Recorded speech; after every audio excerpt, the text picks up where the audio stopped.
Welcome back, truth seekers from around the world. It's time for another edition of the Flat Earth Files podcast. I'm your host, as always, George Hobbs from a snowy Dover, Delaware. I hope everybody is doing well. We're actually recording on Wednesday, February the 19th, 2025. This episode will be dropping this coming Sunday. Again, I hope everybody is well. We have a great guest standing by. Just two alibis, if you would. Don't forget to stop by the website. It is theflatearthfiles.com. You can find all the episodic information, show notes. There's a chat room, a forum, much to do there. Again, it is theflatearthfiles.com. And if you would like to join us like Kenny is today, please do reach out to us via email. It is fefilesguest@gmail.com. Once again, that is fefilesguest@gmail.com. And without any further ado, let's bring on our guest. His name is Kenny.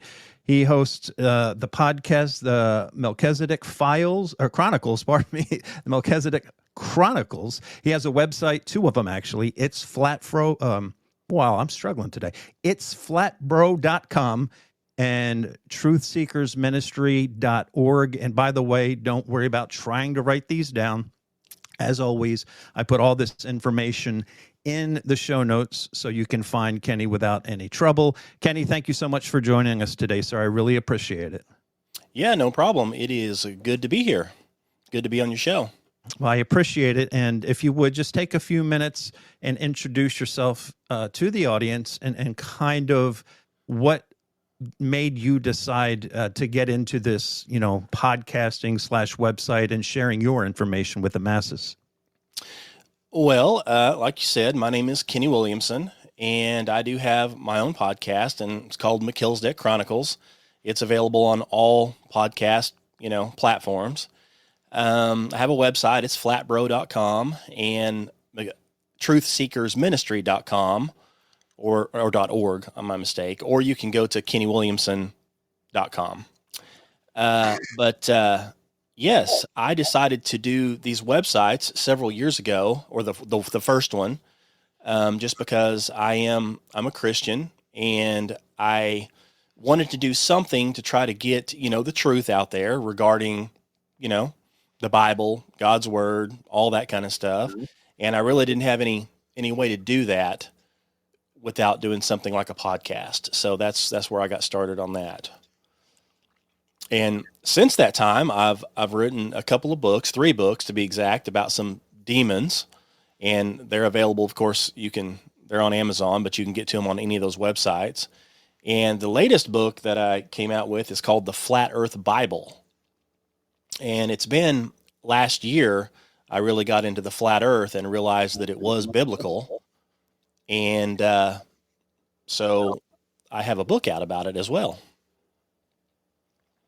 That's awesome. I just pulled it up on Amazon, The Flat Earth Bible, a detailed explanation of biblical flat earth. And I'll tell you, brother, it is good to see more people putting out this type of information in print. I've said many times on both podcasts that now it's probably more important than ever to make sure you get print, because I do believe there is going to be like this digital Fahrenheit 451 type of event. One only has to look at, say, Bill Cooper's Behold a Pale Horse, and they removed an entire chapter that went against the agenda. So I will put those links to your books in the show notes as well. Please do support Kenny and add them to your library. And we talked a little bit, Kenny, before we hit the record button about how this conversation, you can call it flat earth, you can call it biblical cosmology, how it is still a stigma, even within the Christian community, with our pastors, our fellow congregationists, where even when you and I and others can see the biblical truth and biblical cosmology, merely pointing them out can almost borderline ostracize you from the church. Yes, I agree with that. In fact, it's funny because I have a friend who's a pastor, and I did not know this, but come to find out, he does believe in biblical cosmology or flat earth. And, he he said that he can't really mention that at his church because he's done it in the past. And he said that some of the congregation, he said it's almost like they became demon possessed and they fled out of the building, okay, to never return at the mere mention of flat earth. And I can't understand that, because I would think that a Christian person who has an open mind and who wants to learn the truth would at least do some investigation. But, so he can't mention it in his church for fear of losing church members. And now that's one of the differences in my thing that I'm doing is I do everything online and everything is free. I don't charge anybody anything for anything. And so I have nothing to lose. So I don't have to worry about people paying me money to support a church building. And then I can't tell you the truth or what I think is the truth without, losing all these people. So I've never understood that, but that is a reality of the fact is if you mention anything that's, not what the news or Hollywood has taught people in propaganda over all these years, some people just absolutely lose their minds and they just go crazy. They do. And this type of defense mechanism that has been installed by the ruling elite via television, Hollywood, and our the Rockefeller education system is really the reason for that defense mechanism that really keeps them from, searching for the truth. And, as we talk about searching for the truth, I guess, how did your journey go about? What led you to look into flat earth? Because for me, and I've told this to folks many times, if flat earth would have been my first rabbit hole per se, I would have never, I would have just eschewed it and walked away. But for me, it was all the other rabbit holes and realizing, well, almost everything is a lie. So I think that was the reason I was able to take the time to look into it. I think like many, I went there to just disprove it so I could move on with my day. And 2 weeks later, I was completely turned upside down. How was your journey and, coming upon flat earth? How was that for you and how did it change your life? Well, I have to give credit to the person who turned me on to it. And his name is Johnny Allen. And he actually is a website designer. He's actually the one who built my websites. And his link is at the bottom of them if you ever want a website developed yourself. But I was talking to him about the other website, the first one, which is just a ministry type website. And I don't know how we got on the subject, but we've had several hours of conversations on the phone to get this stuff done. And he mentioned flat earth. And I, like many others, immediately just discounted it in my mind. I said, nope, absolutely not. And he's like, well, he made some more statements about it. And I said, do you believe in flat earth? He's like, yeah. And I was like, absolutely not. Now, I do have a pilot's license, a commercial pilot's license, and I have a state HVAC license. So I'm very familiar with, obviously, flight, and I'm very familiar with pressures and all kinds of stuff. And I never even considered that what I was being told was a lie. Now, I never believed in the moon landing. I never believed in any of that. I figured they were just using that to make money, I never dreamt that there's a possibility they couldn't even get to the moon because of firmament. Okay. So anyway, this guy introduced me to it. I completely discounted it. But then something just started kind of eating on me about it. It wouldn't leave my head. So I started doing some research and found a website, Flat Earth Dave, and I started watching his videos. And I literally binge watched those videos for a couple of weeks straight. And by the time I got done with those videos and realized they were true, I was a flat earther. And then I went back and started looking at the biblical proofs and realized it was in the Bible the whole time. It's just I had never really paid attention to it. And, which is just ignorance on my part, really. That's similar to mine. And when I finally realized biblical cosmology and the lie of heliocentrism, The one thing that I always take away from it is it taught me how to read the Bible, how to, if there is a word that you don't understand, that is not familiar, research the word, use Strong's Concordance. And I've been reading the Bible for 50 years. And then, 5-6 years ago, I came upon this. Like I've read Genesis 100 times. I never once stopped to investigate the word firmament. You just kind of read and go through it, and I think your brain just kind of goes back to what you were taught in Sunday school, Noah's flood, this and that. And then, for 12, 13 years, it's instituted into your mind that, these are myths, and you can't take everything seriously. But when you realize that, this is one of, the top 5 greatest slides of all time, it really taught me how to read the Bible.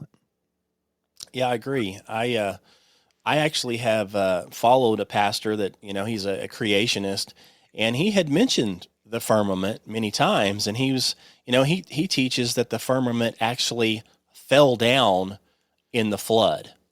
And I just was like, okay, it probably did. I never really thought about it because I believed the earth was a globe. And so I thought, well, maybe there was a firmament and it just fell down and now it's the North and South Pole. That's what he taught. And then when I went back and reread it, I'm like, wait a second, there's water above the firmament. Okay. So we can't just have it fall down without flooding. Okay. It just doesn't make any sense. I mean, the Bible, there's so many passages in the Bible that basically teaches flat earth. And of course I've been through seminary, and I understand they're not trying to teach you anything science there. And I understand that, but they do just skim over it. And so anything that can't really be explained, they just put the NASA globe theory on it, no matter how ridiculous it is. And, they just teach it that way. I guess they don't know anything any different, I guess. Yeah, and that's a great point. But I think it's still, like many people, it's a bit frustrating that you can't even have just a friendly conversation. Like, this is something maybe we're not going to discuss Sunday at church, but I think like Wednesday night Bible study, and if you're breaking out Genesis chapter 1, why can't we have this conversation if it aligns with God's word? Right. I mean, why can't we bring out Genesis and say, pull out a chalkboard or a whiteboard and draw it as it's being described, and then say, now look at this picture and tell me where outer space is. Tell me where this vacuum is. I mean, it says that the sun and the moon and these stars are in the firmament. Okay. And this firmament is separating water from the earth. Okay. So let's draw it out like the Bible describes it, and then explain, like everything rotates around the North Star, and, the stars are the same.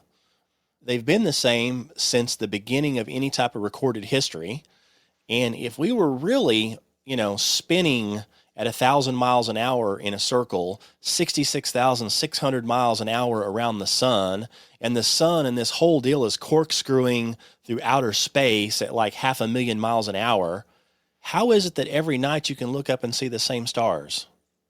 Everything's the same. Nothing's changed. It's impossible. But people don't even consider that. No, and I wonder because I think it was 2 years ago when the Georgia Guidestones were, quote unquote, blown up. That was a strong point of contention amongst, flat earthers, biblical cosmologists, where, there was a hole there, and every single night, 365 days a year, you could peek through that little hole, and the North Star was right there.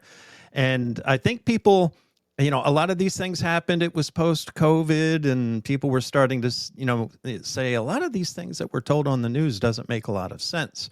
And it was really 2020 and beyond when flat Earth really took off and became mainstream. And there were some things that they did. Obviously, the Georgia Guidestones, getting rid of them. Professor Dave entered the chat anytime you go to YouTube and put anything flat earth. He is always, I would say 95 percentile. He is the first video that comes up. That's why I tell people when you go to YouTube and you put something in like flat earth or biblical cosmology, search by upload date. because you're going to get fed all of the nonsense, right? This is an archaic, type think and all the other nonsense that the Neil deGrasse Tysons, Professor Dave's, insert Scientologist here, that is going to try to, and especially, it's a very critical point, right? When somebody comes to the truth, whether it's 9/11 or flat Earth, right? When they come upon the information, it's almost like everything else, right? You have a certain amount of time. If a police report, they say X amount of hours to get it done before the chances of solving the case, really minimizes. And I think that's a lot to do with this as well. Somebody comes across flat Earth and I didn't know Joe thought the Earth was flat. And maybe they research it for a few minutes when they get home from work. Well, if they come upon Professor Dave, or they go to Google, unfortunately, to try to search for that information, the disinformation agents are going to put that doubt in their mind, and they're going to go back into their hole. Right. I think that's a really good argument for, like you were saying earlier, having books in print. I think it's the same thing on these things here. Like this podcast, for example, this is going to be uploaded. It's going to be on the web. But, if somebody wants to get rid of it, they'll just erase the whole server and it's gone forever. So I've even considered backing up all of my stuff and labeling all my podcasts as an MP3 and recording those MP3s onto a disc or a flash drive and having those available to people for in the future, same as a book. It's like, hey, here, you can buy this book and you can have it. Now, they're going to scrub the internet possibly, and you'll never be able to find this information again. But if you have it in hard print, you've got it, and you can give it to somebody else. The same as these recordings. Hey, here's a disc or a flash drive with the data on it in case it's scrubbed off the internet. So I'm a firm believer in that. If you were able to walk into a church, and by the way, your book, The Flat Earth Bible, A Detailed Explanation of Biblical Flat Earth, was just published on paperback, 4 months ago. So number one, congratulations on that for your time and effort. If you were to point out, let's just say 3 to 4 verses that are the most important to you as laying it out to someone in the church community, whether formal or informal, what are the most important verses to you? Detailing flat Earth, I should say, biblical cosmology. Detailing flat Earth. Well, one of the ones I really like, of course, obviously, if you start off in Genesis, you've got where it initially talks about the firmament. Okay, so what I like to do is pinpoint out the fact that you have verses in the very first page of the Bible that talks about the firmament and how the earth was made. Okay, and then if you happen to listen to the wrong person on YouTube, they will tell you that has been destroyed in the flood. But then you can come on up into, I guess it's Psalms, and I know Psalm 19 is one of them, where King David has actually talked about the firmament and how it shows God's handiwork. And there's another one, and it slips my mind. It's in Psalms. It's another one that talks about the firmament, in Psalms that King David wrote. And, this is happening 400 to 600 years after the flood. So we have a person in the Bible who is mentioning the firmament and talking about it, 400 to 600 years after some people claim that it was destroyed. But yet it's still brought up again, and it's brought up, of course, like the one that's on the top of my tongue tip of my tongue is Psalm 19, where it says, God's handiwork showeth in the firmament. The firmament shows God's handiwork. And so, that's one of the important ones to me because it disproves that this firmament fell down during the flood. It's right off the bat proof because it's mentioned again. And it's mentioned twice. So that's pretty important to me as far as one of the verses. That's a good one. And I wanted to ask you, of course, I'm sure you're fully well aware of that Bible verses on Warner von Braun's headstone. Yeah, same one, Psalm 19. Yep. Do you think that was mockery or disclosure? I think it was disclosure because if what they say is true, he had a confidant type lady who was, I guess, his secretary or something, and he supposedly confided in her in his last days that everything that he was doing was a lie. And he said they're doing this, of course, to gain control over you. And he proceeded to tell her that the final thing is going to be aliens. And they're going to claim that they're having to do this to protect us from aliens, and it's all going to be in outer space. And, he told this lady this way before we had any Elon Musks, way before we had any of that kind of technology. And it just so happens, now here we are in 2025, late 2024, we've got things showing up, drones showing up, and people are claiming that they're aliens. And now anywhere you look online, they're claiming more alien craft have been sighted, UFOs here, UAPs here. So I think it's disclosure. I think he knew good and well everything he was doing was fake. It's a lie. And of course he had no choice but to be part of it or probably be executed, for being a Nazi. Absolutely. And so, and kind of on the last deal, he didn't spell the whole verse out, but he just put on there Psalm 19, that way if somebody's like, this guy didn't even claim to be a Christian. So let's go look up Psalm 19. Oh, well, he's talking about the firmament. Imagine that. Now, if that verse is true, which I believe it to be true, man can't get past that firmament to get in any type of vacuum of outer space. So I think it's disclosure. I think it's a very subtle way to say, hey, I'm dead now and you can't kill me. So, here it is. It's fake. Absolutely. I also wanted your opinion. Do you think it's possible? And obviously, this is just, we're having some conjecture. Do you think the Milky Way could possibly be the crack in the firmament where the waters came through? There's a lot of people who think that was, the scar or where the waters came through.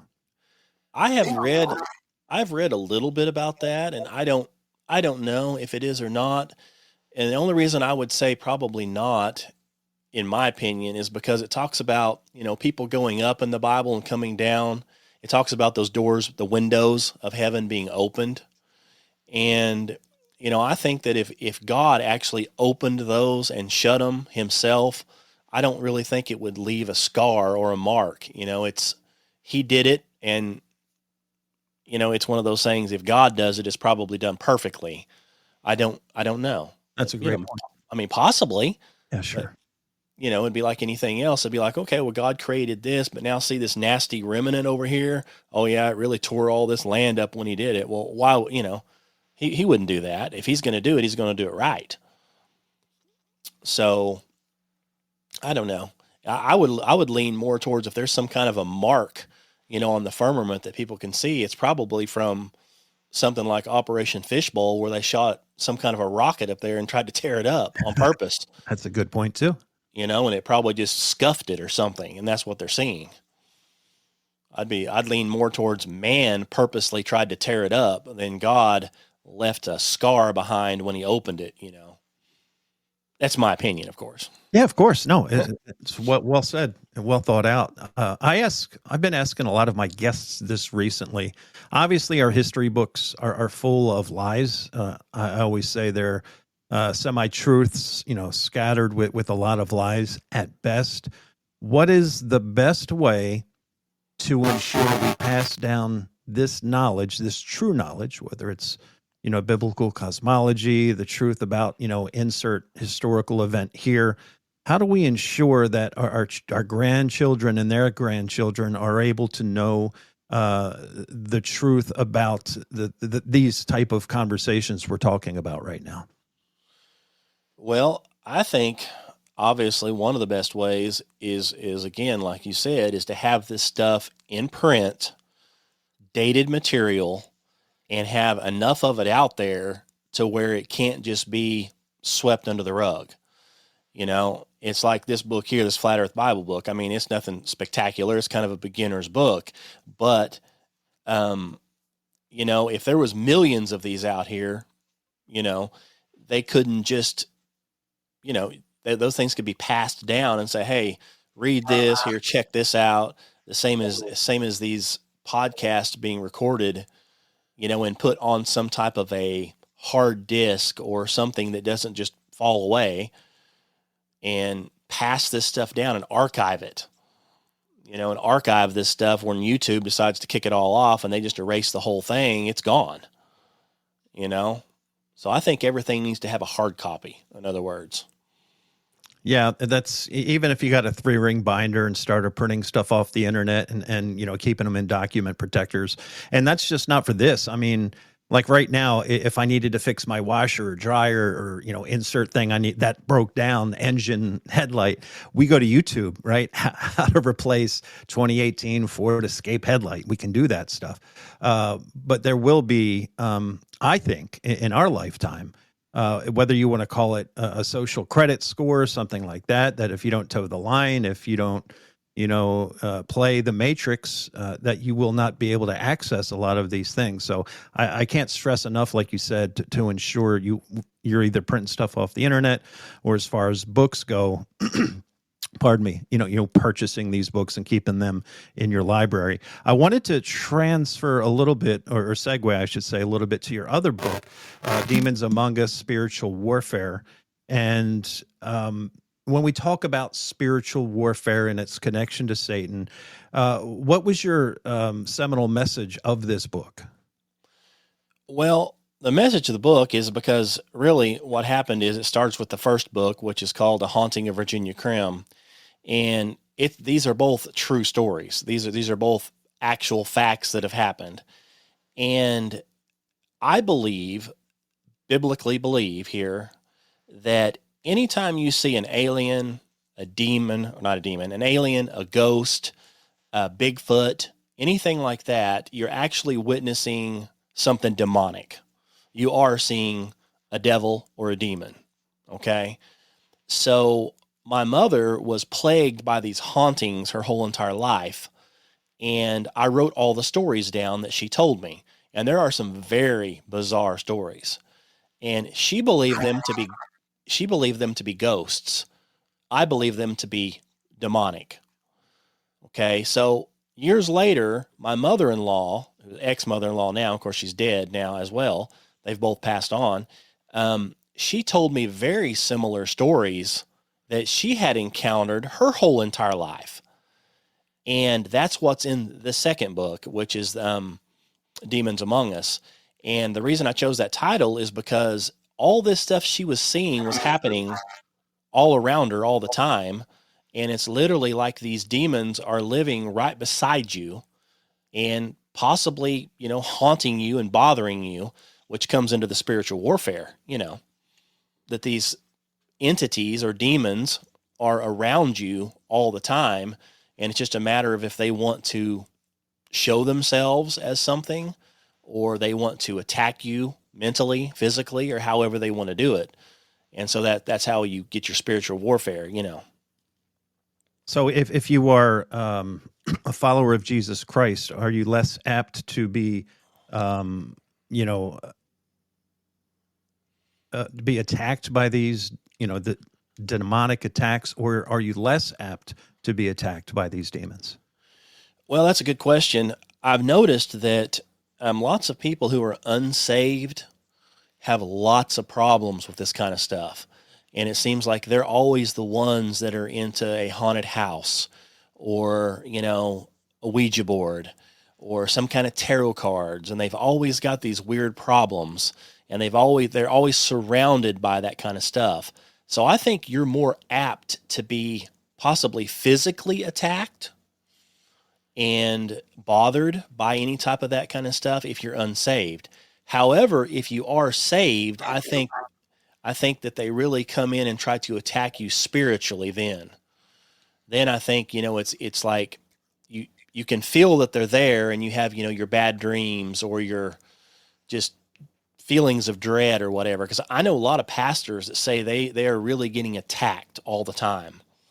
And these are people, that's all they do is preach and talk about Jesus Christ, and they're claiming they're constantly under demonic attack. So, but they're not being physically attacked. Right. They're being mentally attacked. Where like my mother was physically attacked and mentally. Obviously, it's mental if you're getting physically attacked.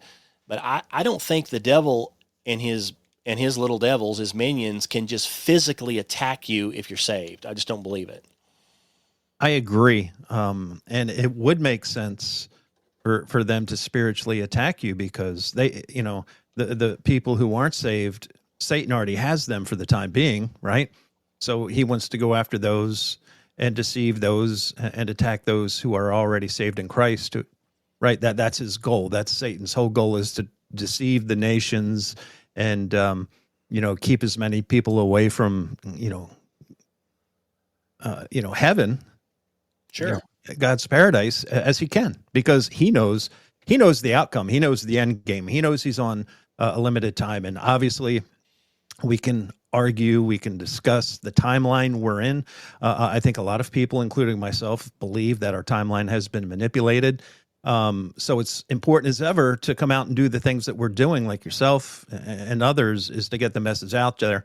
And a lot of people will say, biblical cosmology is not a salvation issue. However, I would counter that argument with, I can't tell you the number of emails I have gotten over the years, people who lost their faith in God and haven't opened a Bible in years. They discover this lie and they realize that, yes, God is not only real, he's right above us, looking down, at the circle of the earth like grasshoppers, as the verse says. And it has brought them back to God and, the gospel of Jesus Christ. Right. Well, I agree. And I've heard that before, hey, this is not a salvation issue. Okay. You're correct. It's not. However, it is a hang up for a lot of people.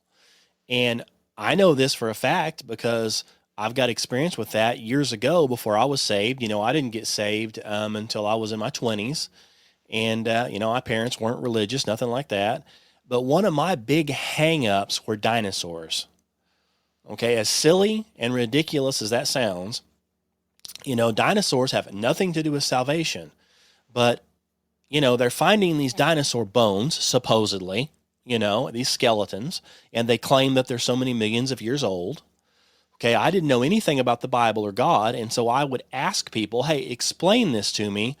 The scientists are saying these are 20 million years old. You're telling me the earth is only 6,000 years old. Okay, with a question mark. And they literally were speechless. They had no idea what to say.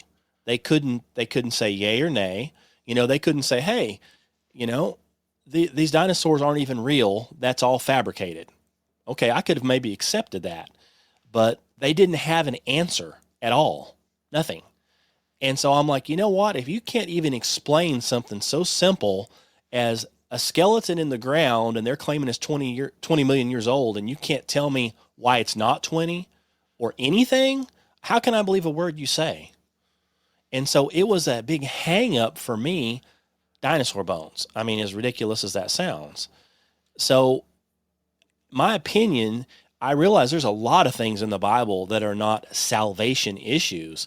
But if you claim to be a Bible believer and you study the Bible and you've went to seminary, or you're a pastor or a preacher, and I ask you a very simple question as a non-believer, you're probably expected to have an answer of some type. And if you don't, you're liable to have that person say, you know what? You can't answer something simple about this firmament. You're telling me it is not real, but I'm reading it in black and white. I don't have any time for you. I don't want to hear it. Do you think that has to do, because I'm assuming, listen, I haven't been to seminary. I haven't been to Bible college. I've taken a lot of online courses that certain seminaries offer for free, but I've never been in an actual seminary.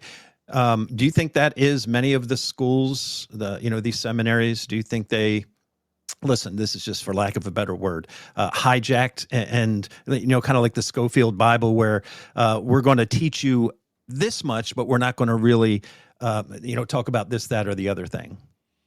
Yes, I think that's probably the case.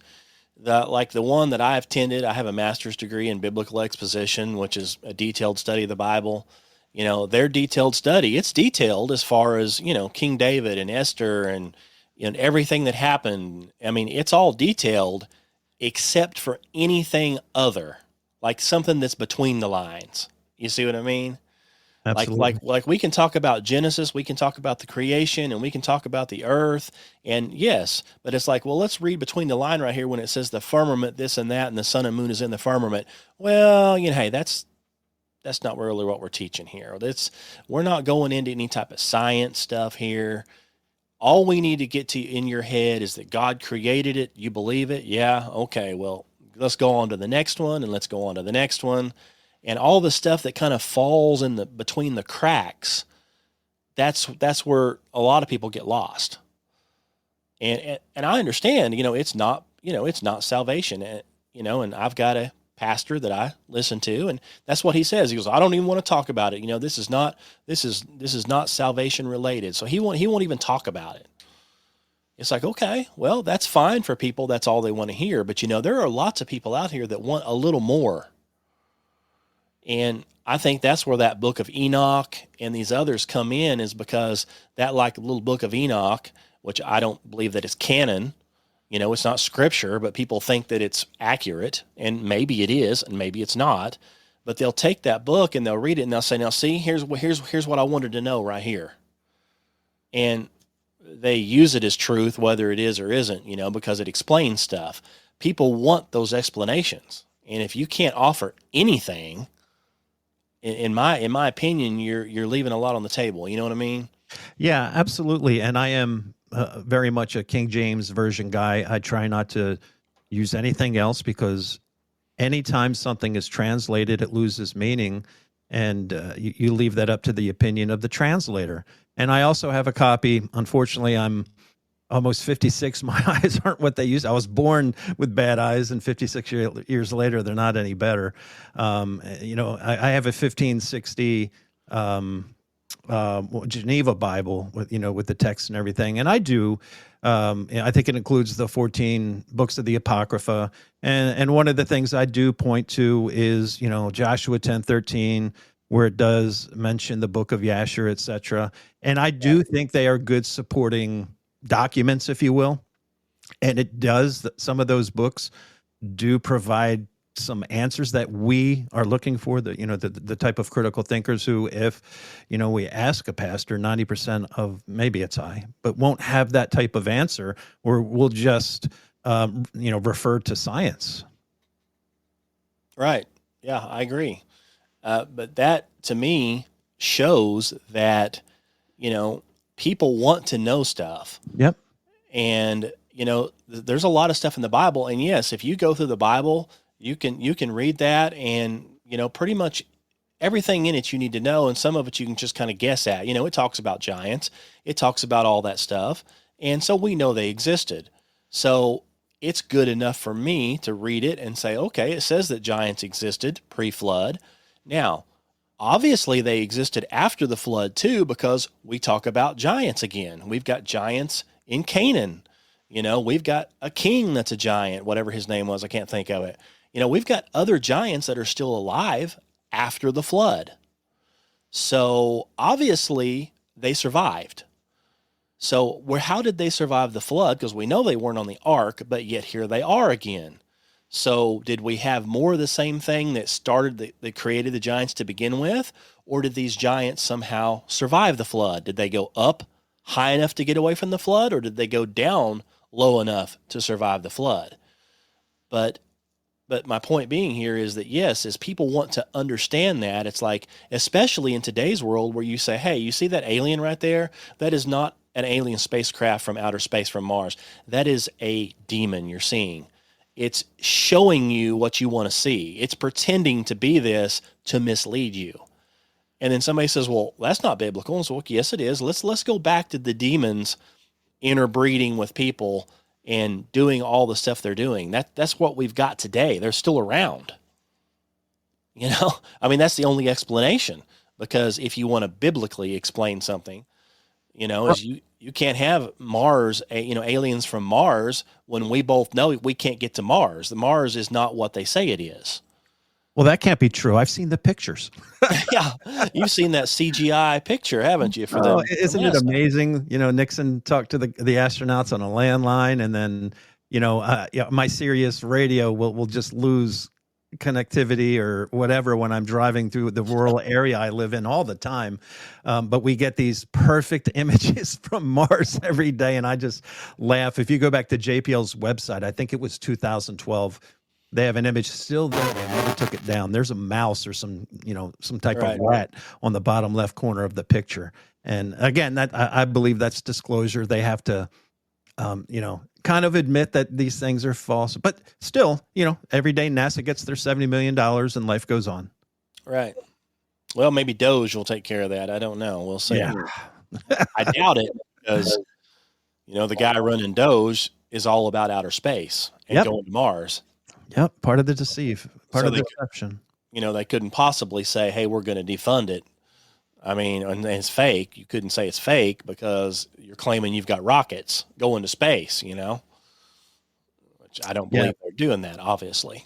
Absolutely. Everybody else is, he's busting all these, the IRS and Social Security, but I haven't heard any stories about NASA being looked at yet. Have you? No, as far as I know right now, aren't they claiming that they have a couple of astronauts stuck up in space right now? Oh, yeah. And the two big stories has been the two I think it's a male and a female stuck in space. How dare I assume their genders? Right. And the other one was this, there's a 3.5% chance. And this is another big thing with this deception, right? This story that's been all over the internet, a chance that an asteroid could impact Earth. And if you just go to Google and put asteroid impact Earth, you go back, they've been pushing this story for decades. Oh, yeah. I remember this when I was a kid. Asteroids going to hit the Earth and acid rain and you name it. They do the same things over and over and over because they're hoping people won't remember it. And the new people are like, oh, did you hear what's going to happen? It's like, yeah, they've been saying that for years. I don't know if I ever shared this story, but I don't know if you're old enough to remember Skylab. That was the thing that crashed into the Earth, and they were going to give, I think this was like 81 or 82, and they were going to give, rewards to people who returned the pieces because it was classified. I was like 10, and I was looking up into the sky, waiting for it to fall out of the sky to get my money. It's funny when you look back all these headlines, and there's hundreds of stories, whether it be the New York Times, CBS News, the odds of asteroid YR4 hitting Earth in 2032 go up again. So, and again, they'll use these stories, and like everything else, whether it's going back to the moon, they'll kick the can down the road. Yeah, it's just a fear-based thing. And it's to keep you under control and to keep you always scared. And of course, it's also a diversion. I mean, if you're willing to believe there's an asteroid going to hit the Earth, then, and you believe it, then you probably believe that, an asteroid hit the Earth and knocked all the dinosaurs out, 20 million years ago. That's right. Which means there's outer space. So there couldn't be a firmament and there couldn't be God. And, that kind of stuff. And then I've actually heard a pastor in the past say something about, oh, yeah, dinosaurs were real. God created those. That was kind of his test run. He gave them a test run that didn't work out, and ended up dying. So he had to think of something else. And it's like, you mean to tell me the King of Kings, the God of glory, made a mistake and made these dinosaurs and they just didn't quite live and they weren't right? And he realized the horrible mistake he made, so he cleaned them up. Come on now. I mean, okay. It can be a little frustrating. I've heard people defend, that God was responsible for the Big Bang and evolution and everything else. I was like, how does that correspond with the book of Genesis? How long has it been since you've read the book of Genesis? Exactly. And unfortunately, a lot of this is just people believing. And I honestly think this is a large problem we have, is a lot of people believe that, these people who lived, they think millions of years ago, actually a very small percentage of the actual church congregation overall know that the earth is only, 6,000, 6,500 years because they've been their brain has been overwrought with scientism. They still believe it's been millions of years. So they think, and they still buy the caveman story, which I don't remember seeing any cavemen in the Bible. Anyway, they think that these people were low IQ. They didn't know what was going on, right? They accidentally ate a poppy seed and thought, the burning bush was talking to them. That's what they really think, that these people really didn't understand what was going on. They're not smart as us today. And actually, I think it's the complete reverse. I think they have hid so much from us that the people back from the earliest of time, we're talking, Adam, Eve, Noah, Moses, all these people are way smarter and understood how the world works than the people do today. Absolutely. Absolutely. These people that think that we're evolving into something better are basically lunatics. They'd have to be. No, what it is the Bible's correct. Man is getting worse, not better. Okay, everything we do is worse. And it's funny because, and I'm sure they have done something with the timelines. And I've looked into this thing called Tardia or whatever it is, and the mud flood. Yep. Okay. Well, obviously, let's apply this biblically. If we want to have some sound doctrine here, let's compare it to what the Holy Bible says. Well, we know that Adam and Eve, and we go on from there before the flood. Okay, these guys were living. Well, Methuselah lived to be 969 years old. Okay, which was Noah's grandpa. Yep. These people are living pushing 1,000 years. Okay, they're living in a perfect environment where they don't have to worry about what the things we have to worry about. Okay, these guys were smart. I mean, Adam named all of the animals, and if you notice, all the names fit. So, if you say a horse, you picture a horse, that's perfect, right? You say a dog, a cat. Well, he named all those animals. The man was a genius, okay? And his ancestors were geniuses compared to what we are today. They were the cream of the crop. They had the best possible DNA and minds ever because they were the first. Now, once they sinned and sin got in there, they start degrading over years, but they're still at their prime right now for what they could be. Well, these buildings and stuff they're finding that have been buried for thousands of years, they probably got buried in the flood. They were built pre-flood. I mean, okay, big deal. They had all kinds of technology we probably don't understand, and they had help from devils. These same devils or fallen angels are coming down and having children with women, and they're being worshipped as gods. So they're saying, hey, you need some help? I'll show you how to do that. I'll show you how to make this intricate stonework, that weighs, 30 tons, and you just move it over there with a flick of a finger and just form it into whatever you want. I'm sure they had technology that's so above and beyond what we can even fathom right now. But, after the flood, we're back down to Noah and his family.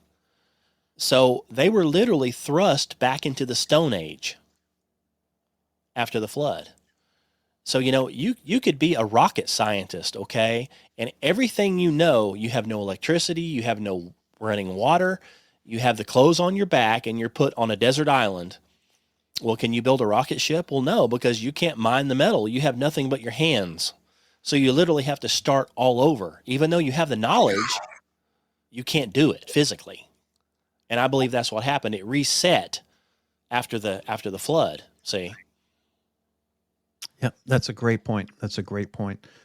Something we like to add, something like we like to ask our guests is your silver bullets. You're in an elevator and you only have 30 seconds to introduce flat Earth to a complete stranger. What are your go-tos? And I understand maybe someone who is an atheist may not want to hear Bible verses. Or someone who is a Christian, a follower of Christ, you'd like to lay down some Bible verses proving it, either or. What are your most important proofs of biblical cosmology that you could lay down to a complete stranger in 30 seconds? Well, mine has to do with the curvature. And I had this same conversation with a guy in line to buy coffee the other day. He saw my bumper sticker, which said research flat Earth. and had my website, and he asked about it. And he said, what's one of your proofs? And we only had a few seconds, really, through the line. And I said, well, it's Earth curvature. I said, you go on to NASA, any of the scientific websites, and it will tell you that the curvature of the Earth is 8 inches per mile squared. I said, so the first mile is 8 inches, the second mile is like 32 inches, and it just goes on and on and on. I said, so if you're standing on a flat surface like water, like on the ocean, and you watch a ship sail away, after so long it looks like it goes down and it disappears. I said, the scientists claim that that ship is sailing over the curvature of the Earth, and that's why you can't see it. I said, but due to new technology, you can pull out a brand new camera like a Nikon P1000, and you can take and you can shine that camera over there, and you can still see the ship. Guess what? It didn't go over the curve. And you can see it out 50 miles away, where it should be way over the curve. There should be like 1,000 feet of water in between, but you can still see it. I said, because it has nothing to do with the curve. It has to do with how far your human eye can see, and it's called perspective. Everything appears to go down and smaller from perspective, has nothing to do with curvature. And I said, and you can prove that yourself with a camera or a telescope. You can walk right out there and see past distances that, according to NASA and the globe people on their Earth curvature calculator that you can type in on your phone, on Google, you can prove that calculator wrong just by visually looking with your own eyes. So now you go out and look with your own eyes and you tell me if that calculation is correct. And that calculation is what they're telling you. I mean, that's what they're basing everything off of, is that calculation. And any person can walk right outside and prove it's not true. So go check it out. And that's what I tell them. That's awesome. Could you tell in his eyes? Did you spark a little bit of curiosity there? I think so, because I gave him a bumper sticker. Okay. And later on I came through and he said, hey, I took your bumper sticker and I stuck it on the wall in the break room. He said, so now everybody has to see it. Nice. So, I mean, he could have just thrown it in the trash, That's good though. That's awesome. And, I always talk about the water cooler theories, right? It's okay to be at work and on your break to talk about JFK, even the moon landing, which again, when you think about it, they lied about, if you believe the history books, right? They lied about man's greatest accomplishment. How after that, like if you believe they lied about the moon landing, how can you not question every single other piece of information in the history books? I agree. Well, of course, like I said, I don't believe in the moon landing, obviously. Right, of course. And yes, I've doubted it from day one. When I heard it years ago, when I had no proof and didn't have the internet to research it, I didn't believe it. I just never believed it. And but now my question is on some of those, and I get asked this question a lot. It's like, well, how many people have to be in on this to lie, to keep this lie going? I'm like, really not that many, because here's why. Most of your, I'm going to say air quote here, scientists, so-called scientists today, even if they're not a scientist, let's just say they're an educated politician, whatever they are. If you go to a normal college and school, you will be indoctrinated to say this happened. Yeah. So let's just hypothetically say you went to school for history. Okay, that's what you were taught as part of the history. And the teacher teaching you that doesn't know any better either, because that's what they were taught.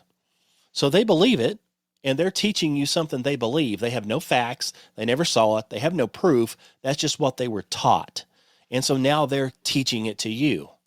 Okay. And you have to learn it to pass the course. So these people, initially, there had to be so many people in on it. Once those people are, covered by media and lies, and then it's put into a textbook, from then on, everybody is taught something that's a lie as fact. And they don't have to be in on it anymore. They're just a byproduct of the lies and propaganda. That's all. It's not like they're purposely trying to mislead you. That's what they were taught. They believe it. I agree. And I tell people, I think the larger the organization is, actually the easier it is to hide these type of things, whether it's the military, because of the compartmentalization. People think that NASA is this small organization. There's like 20,000 employees, and it's It's not just astronauts. They have contractors. They've got what they call academia, all these other things. So everybody has their little section of what they do, and very few people, probably less than 10, and maybe that number's high, actually know what's going on. Right. I agree. And we know that, things are going on right under people's noses. I mean, we figured this out supposedly with this Doge. They've got all this stuff going on and this money going out that people are completely unaware of, and they hide it in different lines, and they hide everything under, whatever they can do to steal. And NASA's got to be doing the same thing. They don't tell you everything. You're like, if your job is to code or your job is to record something, that's all you're able to do. And then you're like, what am I recording? Oh, you're recording the heart rate of an astronaut on the moon. Okay. That's what you're doing. Now that guy could be in the room next door. You have no idea. You don't know where the signal's coming from per se. It's piped into your console, and you're recording it and you're monitoring it. And for all we know, it could be AI generated, and they're not going to tell you that. So then when you go home, you can say with a clear conscience, yes, I monitored the astronauts' heartbeat on the moon. That's what I do. I know they're on the moon. I'm monitoring their heartbeat. Yep. Really, you're not monitoring anything. You're just sitting there like in a video game, and the people behind the two-way glass over here, that are watching everything, that do know what's going on, they're making fun of you, saying, this idiot over here, he really thinks he's on to something, don't he? Yeah. And mockery is a huge part of their game. They laugh at us. I tell people, you look at every movie from the late 50s until today, almost every single movie has a globe in it. You look at the TV shows mid to late 50s, even Leave It to Beaver, every single episode's got a globe in it.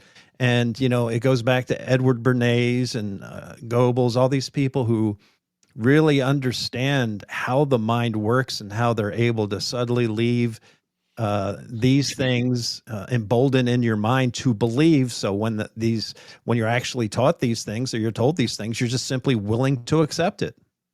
Yeah. That's I saw a thing to where, people are asking about NASA, and supposedly it's on Doge. And of course they figured this out, that they have a huge production facility, and has to do with making movies and stuff. And people are like, well, I don't understand why NASA would have that, other than they're, faking stuff. That's obviously the first thing. But it's like, think about it. How do you think that all these movies, and it's every movie, like I don't watch new stuff because I don't want to see filth, and I don't want to see nudity, and I don't want any cussing. Right. So I watch a lot of old crime stuff like Kojak and There you go. Barnaby Jones. I mean, stuff that's filmed in the 60s that has no cussing, nothing. Every single episode, and it doesn't matter what it is, there's a globe in it.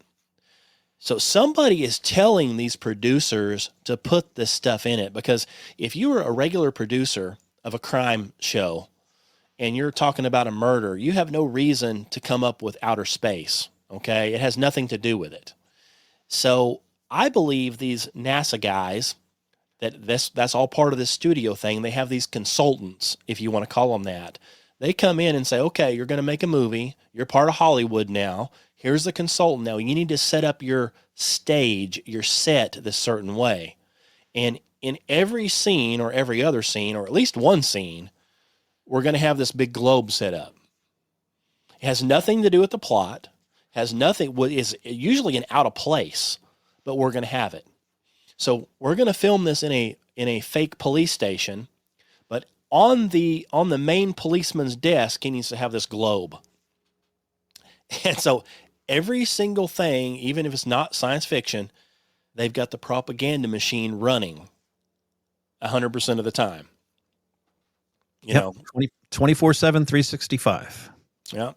So as soon as the show starts to come up, it shows you outer space. Yep. 99% of all of the logos of all these movie places is some kind of a planet or something floating in space, or the Earth floating in space and something flying around it, And then every scene, or at least one scene in the main office or wherever it is in this movie, they've got a globe. They've always got something to do with globe. And if they ever do any talking, and I even saw this like on Murder, She Wrote, one of the episodes, of course they always have a globe somewhere, but then they mention dinosaur bone and it lived 30 million years ago. That's right.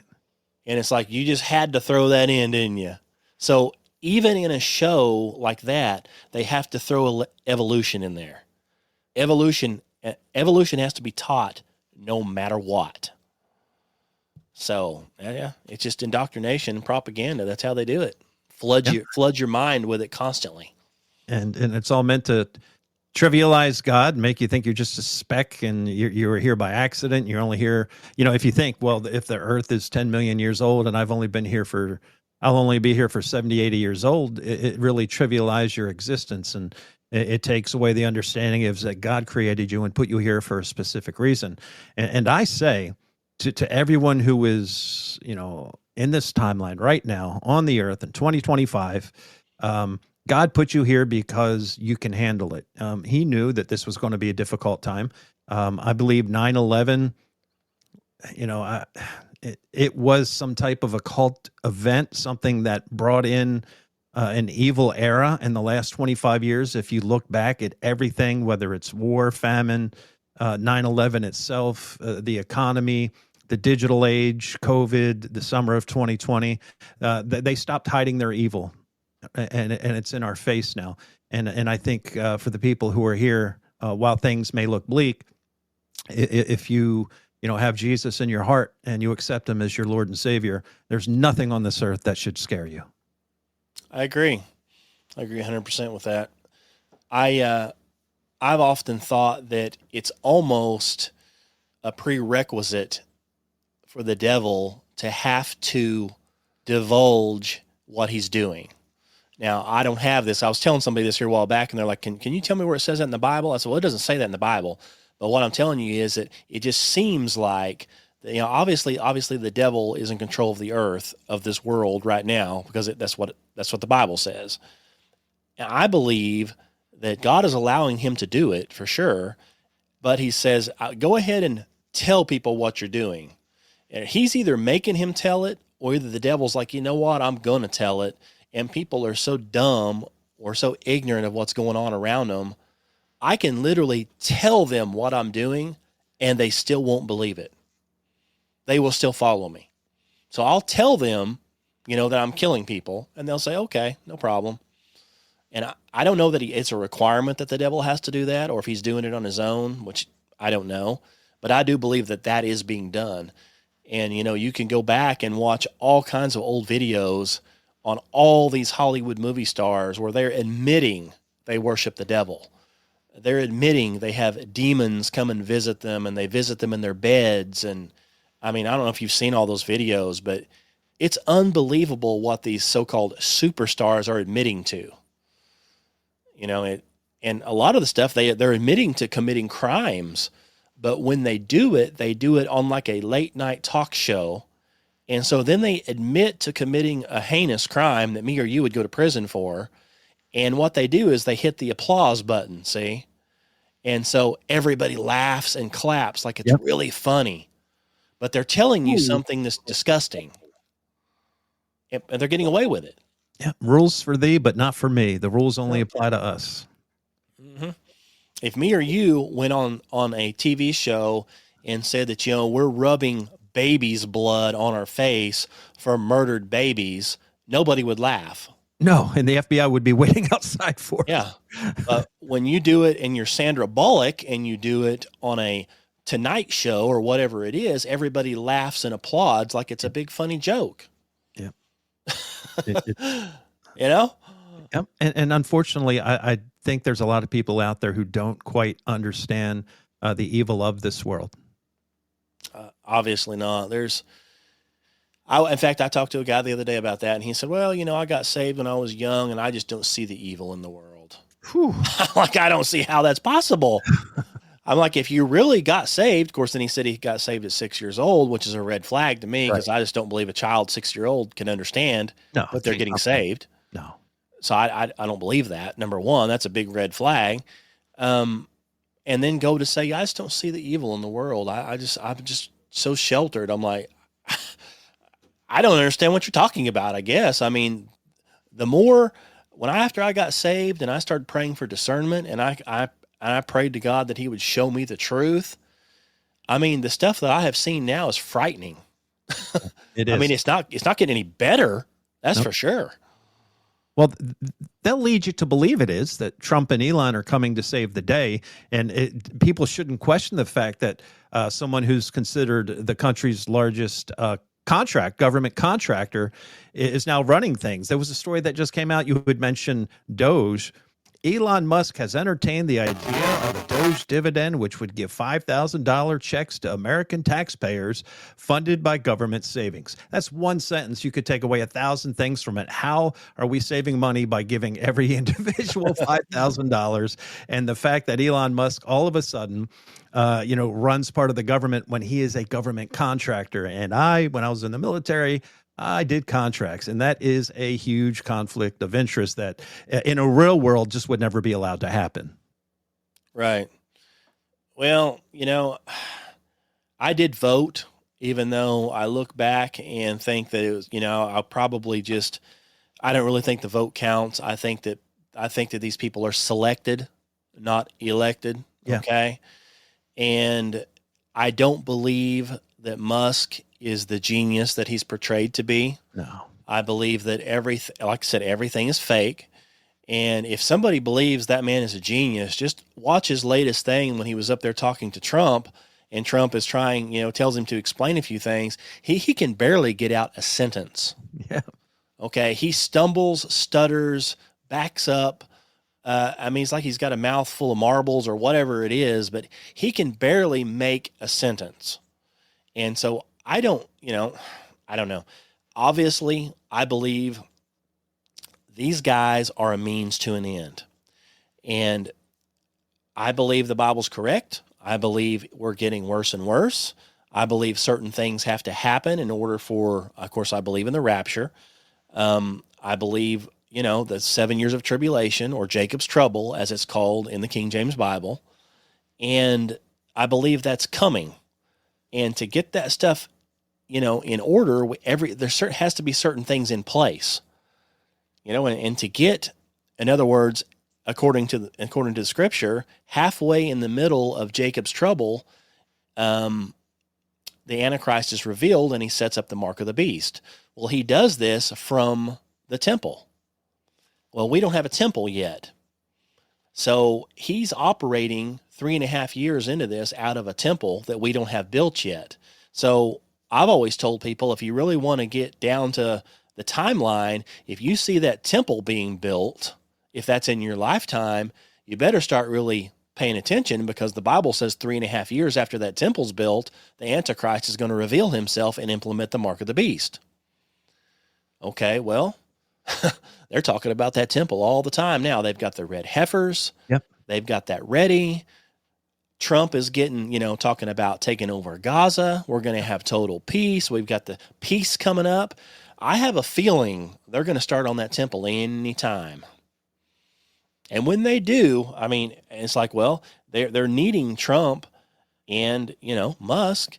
They're just a couple of people in line to fulfill Bible prophecy is all it is.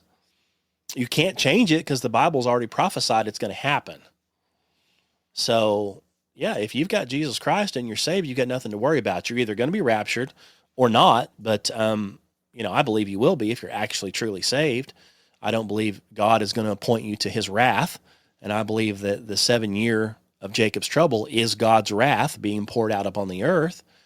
And so you'll get to miss that. And, you really have nothing to fear if you're truly saved. Right. Now, if you're not, I'm sure it's scary. People don't know what's going to happen, and they don't know what's going to happen to them and all that stuff. But, that's what leaning on Christ does for you.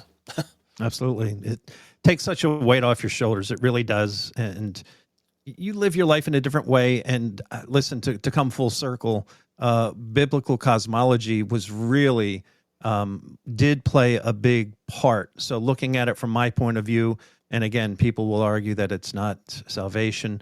I can tell you from a first person point of view how it changed my life, how it took the fear out of my life, how it taught me to really read and study the Bible. So listen, Kenny, this has been just a great conversation. I'm so happy and thankful that you came on the podcast. And as always, I like to give my guests the final word, anything you'd like to say to the audience, remind them where they can find you, whatever you'd like to say. Okay, well, I appreciate that. Well, again, my name is Kenny Williamson. I have a website, it's flatbro.com. You can also go to kennywilliamson.com, and it's my ministry called Truth Seekers Ministry. That's what I'm about, is truth. And I named my podcast Melchizedek Chronicles, and a lot of people call it conspiracy theories, but I call it just the truth, reading between the lines.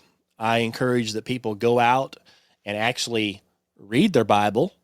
I encourage it to be a King James Bible. And I think if you were to take stuff like out of my book and compare it scripturally, you can see that I believe that the Bible is 100% correct. It's an accurate book. It's not a science book, but everything that it mentions about science is true. And science won't save you. Obviously, you only need Jesus Christ and to believe in Jesus Christ and rely on him and what he did on the cross. That's the ultimate thing. But once you figure that out, then I would pray for discernment, pray for truth. And it's going to be really hard for the government to come in and fool you. So the next time something like 9/11 happens, you're going to be able to see right through it.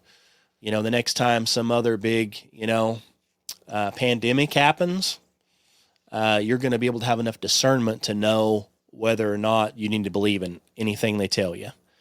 So that's what I would do. I would just make sure you're saved, obviously seek Jesus Christ first.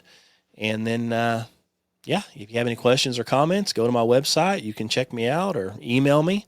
I think you said you're going to include all those links at the bottom. So I'm easy to get in touch with if you'd want to talk or be on the show or want me to be on your show. Just look me up. I'm always available. Well done. And again, thank you so much for your time. You have an incredible grasp of everything. Congratulations on your 3 books. Make sure you, to the listeners, please do check him out, support him. Demons Among Us, Spiritual Warfare, The Haunting of Virginia Krim, and The Flat Earth Bible, a detailed explanation of biblical flat earth.